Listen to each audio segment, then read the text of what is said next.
Let's look at the issue of corruption when he talks about corruption. Wow. That's a top-end anomaly. It's so bad, it makes me dizzy. You see, I look at my people, Nigerians, and it makes me sad. 5 years ago, there were less than 15 private jets in Nigeria. Today, they are close to 170. And for God's sake, what does Nigeria manufacture? We don't sell cars. We don't sell ICT intellect. We don't do anything. The only thing we sell is black gold. Where did they get their money from? As we speak, they have a private hangar at the airport. Nobody is looking at that. I don't want to run a comparison to Odua Gate. That maybe we're talking in terms of less than 1 billion here. I'm talking in terms of people making away with our commonwealth. It's so bad. You see, it brings to the fore, if we can afford to think together. Why don't we ask these questions rather than assume that they got it through corrupt means? For God's sake, my dear, we've been around. You work, you come here, you earn a salary. You know what a salary means. You know what is commensurate with what you would do. The kind of work you do and give into it. That was what I said. In Nigeria, we don't manufacture cars. Our agric is not being exported. We don't export ICT. You are not a Bill Gates that can give us Intel. So what do we sell in Nigeria? Yes, I'm asking you, what do we sell in Nigeria? We know that amidst all of this, there are people who seem to be making headway, who are coming up with new ideas every day to see what they can do and are actually making headway in spite of all that is going on around us. Yes, I agree with you absolutely. My point basically is that we shouldn't sweep everybody with the same brush. I'm not there are people who have made their money very honestly and truly deserve the jet that they own. That's right. And there are also people who might not deserve the jet that they own, but it would be very, very unfair to sweep everybody with the same brush. I told you a line. I infused that into my statement again. There are good ones and there are a lot of bad ones. That was why I was trying to run an inference into what we do for money. What we do for money. I can remember Farida Waziri when she was at EFCC.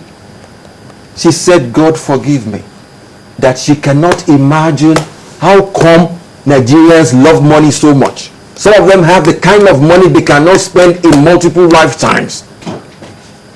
You see, the corruption level is so bad that God, we just praying that God should come in and give us a hand here.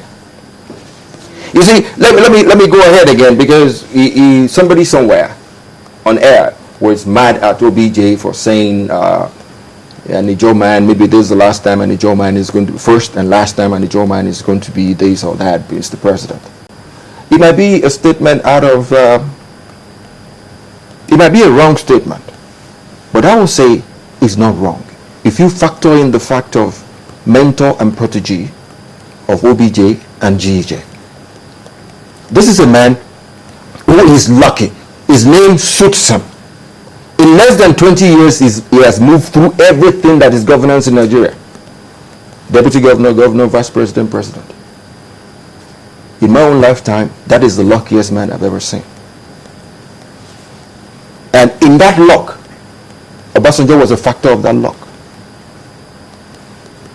So basically, if anybody is telling me he hates the job people, or job people is this, is that, I still want to believe that man is a unifying factor in Nigeria.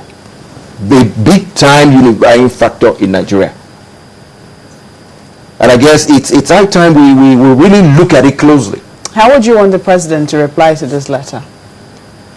Honestly... Or do you think that it's worth a reply in the very first instance? Honestly, this time around, people have been saying they've written letters to him and he doesn't respond. Truth be told, this is one time I don't want him to respond. What I want him to do is, if he wants to call his father his mentor to Abuja, let him do that. If he wants to go to Ota to meet him, let him do that. Let there be a situation on ground that they can talk to one another. We're taking OBJ's word for it. Let him get to OBJ and say, excuse me, sir, I never knew you were going to do this. He said, when I talked to you, you didn't listen to me. So what else do you want me to do? But I believe they can iron things out. If the presidency should reel out...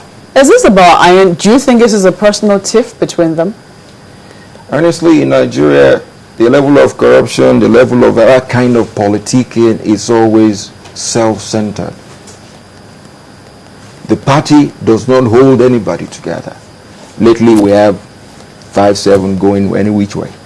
So there is nothing holding politicians and governance together. The only unifying factor is the Naira money. Do you think that this letter affects the president politically? Honestly, I guess the letter should bring out the best in him. That is why I am saying one thing.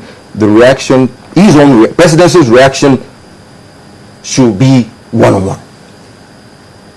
And I can tell you one thing. If he goes one-on-one with Obasanjo and tells him, excuse me, sir, you've done this good or you've done me this bad, add an addendum to that letter for my sake, if I am really your protege and your son. Put another one up. Maybe some of the things you've forgotten, put it up. Obasanjo is a strong-willed man, but honestly, he is a thinking man. He is a thinking man. So whatever they want to do, if the presidency should throw up another letter to the populace, for God's sake, the polity is going to be polarized. People won't talk about anything short of these letters. And for God's sake, I don't know where we'll be going. Ethnicity will come into it. Security will kind of drop a little bit. Corruption will go haywire. Do you think the Nigerians, I mean, from what you suggested, what you're saying is they should meet privately, sort out whatever issues were raised in the letter, and all will be well and good with the world? It's like a broken egg. It's broken. We can't put Humpty Dumpty together again. All we need to do is to learn from all these factors. Like I said earlier, there is nothing in this letter that is beyond us. Short of the hit list, wish list, every other thing is known. The only thing about OBJ did was to lend credence to it. We all know it. Unfortunately, there is nothing you and I can do about it. Now that somebody of his own status, his own class, is making it public, now everybody is talking about it. And I guess that is what we want. Let us look at the truth, the inherent truth in that letter, and let's act on it. Another factor which I just remembered now was when he said something about elections, which is an important thing we need to do because 2015 is around the corner. He talked about elections. I was there with you guys after I went to Anambra. Anambra was a showcase of bad elections. We said it on air. We had communications, incoming communications, and informal invites to come to Osun State and Ekiti State, which is going to happen before 2015. And I can tell you one thing. Truth be told, we'll be in Osun. Truth be told, we'll be in Ekiti. And we will be right back here to tell you the truth about it. But the thing about governance is, some of the things he said about elections, electioneering, INEC, and what have you, are factors that leads us to a good government come 2015. But what I'm saying, in essence, to wrap it up, is let us look at the good in this letter. Negate the messenger, think about the message, let's dwell on it.